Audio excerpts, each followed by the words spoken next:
혹시 1971년에 태어나셨나요? 올해 딱 55세가 되셨겠네요. 직장 생활에서 정말 중요한 전환점을 맞이한 시기인데요. 바로 지금 여러분의 가장 중요한 자산인 퇴직금을 어떻게 안전하게 지킬 수 있을지 오늘 제가 확실하게 정리해드리겠습니다. 102만 명. 이게 무슨 숫자일까요? 바로 1971년 단 한 해에 태어난 아기들의 숫자입니다. 우리나라 2차 베이비붐 세대의 중심이라고 할 수 있죠. 대한민국 역사상 가장 많은 동갑내기 친구들과 함께 살아오신 만큼 여러분이 지금 준비하는 은퇴는 우리 사회 전체적으로도 정말 큰 의미를 가집니다. 55세, 직장인에게는 보통 세 갈래 길이 눈앞에 펼쳐지는 나이죠. 월급이 조금씩 줄어드는 임금 피크제를 받아들이거나 명예퇴직으로 제2의 인생을 시작하거나 아니면 능력을 인정받아 임원으로 승진하는 그런 길이요. 근데 중요한 건 어떤 길을 선택하느냐에 따라 여러분의 퇴직함을 지키는 전략이 완전히 달라진다는 겁니다. 그럼 어떻게 해야 할까요? 자, 첫 번째 갈림길, 바로 임금 피크제입니다. 많은 분들이 그래도 정년까지 일할 수 있으니 좋은 거 아니야? 라고 생각하시는데요. 이게 언뜻 보면 좋아 보이지만 사실은 여러분의 퇴직금을 갉아먹는 무서운 덫이 될 수도 있거든요. 임금 피크제는 말 그대로 특정 나이가 되면 월급이 정점을 딱 찍고 그 다음부터는 조금씩 줄어드는 제도예요. 여기서 진짜 중요한 포인트가 뭐냐면요. 퇴직금은 퇴직 직전 3개월 평균 임금을 기준으로 계산된다는 사실입니다. 무슨 뜻이겠어요? 맞습니다. 월급이 줄면 내 퇴직금도 같이 줄어들 수 있다는 거죠. 자, 이거 한번 보세요. 정말 기가 막힌 상황이 벌어집니다. 30년 동안 열심히 일해서 월급 600만 원 받던 분이 55세에 퇴직하면 1억 8천만 원을 받아요. 그런데 임금 피크제로 5년을 더 일해서 60세에 퇴직하잖아요? 그럼 월급이 300만 원으로 줄어서 퇴직금이 오히려 1억 500만 원으로 뚝 떨어집니다. 아니 5년이나 더 일했는데 퇴직금 7,500만 원이 그냥 공중으로 날아가 버리는 거예요. 아니, 그럼 그냥 이렇게 당하고만 있어야 할까요? 당연히 아니죠. 다행히 이렇게 줄어드는 내 퇴직금을 지킬 방법이 있습니다. 지금 여러분이 가입한 퇴직연금 종류에 따라서 그 방법이 조금씩 달라져요. 아주 간단하게 정리해 드릴게요.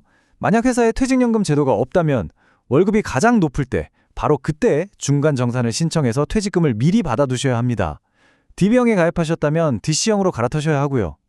만약 처음부터 DC형이었다면 그럼 걱정 안 하셔도 됩니다. 이미 매년 퇴직금이 내 개인 계좌에 차곡차곡 쌓이고 있으니까요. DB형 가입자분들은 이 4단계를 꼭 기억하셔야 해요. 여기서 제일 중요한 건 바로 타이밍입니다. 내 월급이 가장 높은 바로 그 피크 시점에 전환을 요청하는 거죠. 그러면 그때까지 쌓인 내 퇴직금 전부가 내 개인 DC 계좌로 옮겨지면서 완벽하게 내 돈으로 확정되는 겁니다. 그 이후에 회사가 내 월급을 깎아도 이미 확보된 내 퇴직금 원금에는 아무런 영향을 줄 수가 없어요. 자, 이제 두 번째 길로 한번 가볼까요? 바로 명예퇴직입니다. 두둑한 명예퇴직금을 받고 회사를 나오면 기분은 좋겠지만 여기에 아주 무서운 세금 폭탄이라는 복병이 숨어 있을 수 있습니다. 똑같이 3억 원을 퇴직금으로 받아도요, 세금이 정말 하늘과 땅 차이입니다. 한 회사에서 30년을 쭉 일한 사람은 세금이 185만 원밖에 안 돼요. 그런데 중간에 퇴직금을 한번 정산받아서 근속연수가 10년으로 줄었다. 그럼 세금이 4,289만 원으로 뛰고요. 만약 5년이면 무려 6,392만 원을 세금으로 내야 합니다. 왜냐하면 퇴직금 세금은 근속연수가 길수록 엄청나게 깎아주는 구조이기 때문이죠. 이 세금 폭탄을 피할 수 있는 비장의 무기가 있습니다. 바로 퇴직소득 세액 정산이라는 건데요.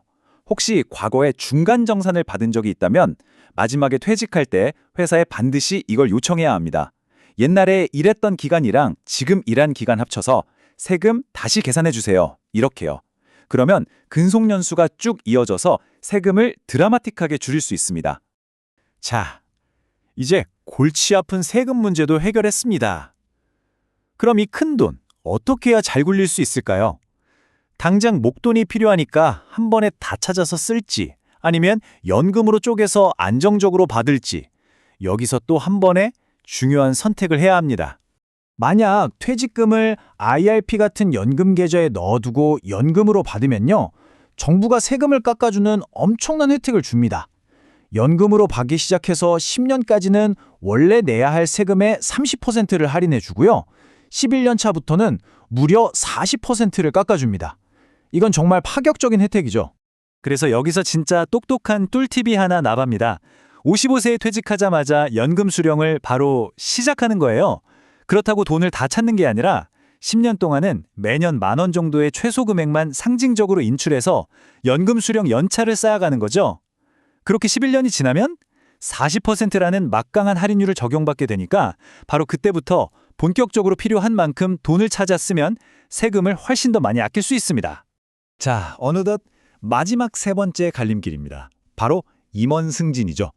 정말 축하할 일이지만 임원이 되는 그 순간부터 퇴직금에 대한 모든 규칙이 완전히 바뀐다는 걸 꼭 아셔야 합니다. 이건 완전히 다른 게임이에요. 임원이 되셨다면 이 네 가지는 무조건 확인하셔야 합니다. 첫째, 직원일 때까지의 퇴직금은 보통 승진할 때 정산해서 주니까 IRP 계좌에 잘 넣어두시고요. 둘째, 앞으로 받을 임원 퇴직금은 노동법이 아니라 회사 규칙을 따르니까 정관을 꼼꼼히 보셔야 해요. 특히 세금이 중요한데 법에서 정한 한도를 넘는 퇴직금은 그냥 월급처럼 높은 세율을 적용받을 수 있습니다. 그리고 마지막으로 최종 퇴직할 때는 직원 때 근속기간까지 합산하는 세액 정산 절대 잊으시면 안 됩니다. 지금까지 임금 피크제, 명예퇴직, 임원 승진이라는 세 가지 다른 길을 살펴봤는데요. 사실 이 모든 상황을 관통하는 당신의 퇴직금을 지키는 가장 중요한 핵심 원칙은 딱 하나입니다. 핵심은 바로 이겁니다. 여러분, 퇴직금은요, 그냥 통장에 넣어두고 자동으로 알아서 잘 되겠지라고 생각하면 절대 안 되는 돈입니다. 내가 지금 어떤 상황에 있는지 정확히 파악하고 적극적으로 정보를 찾아서 딱 맞는 타이밍에 올바른 행동을 해야만 온전히 지켜낼 수 있는 소중한 자산이라는 거죠. 오늘 우리는 55세라는 중요한 갈림길에서 마주할 수 있는 세 가지 상황과 각각의 경우에 소중한 노후 자금을 어떻게 지켜야 하는지 알아봤습니다. 이제 여러분 스스로에게 질문을 던져볼 시간입니다. 나는 지금 어떤 길 위에 서 있는가? 그리고 나의 은퇴 계획은 과연 충분히 준비되었는가? 오늘 이야기가 여러분의 든든한 노후를 준비하는 데 큰 도움이 되었으면 좋겠습니다.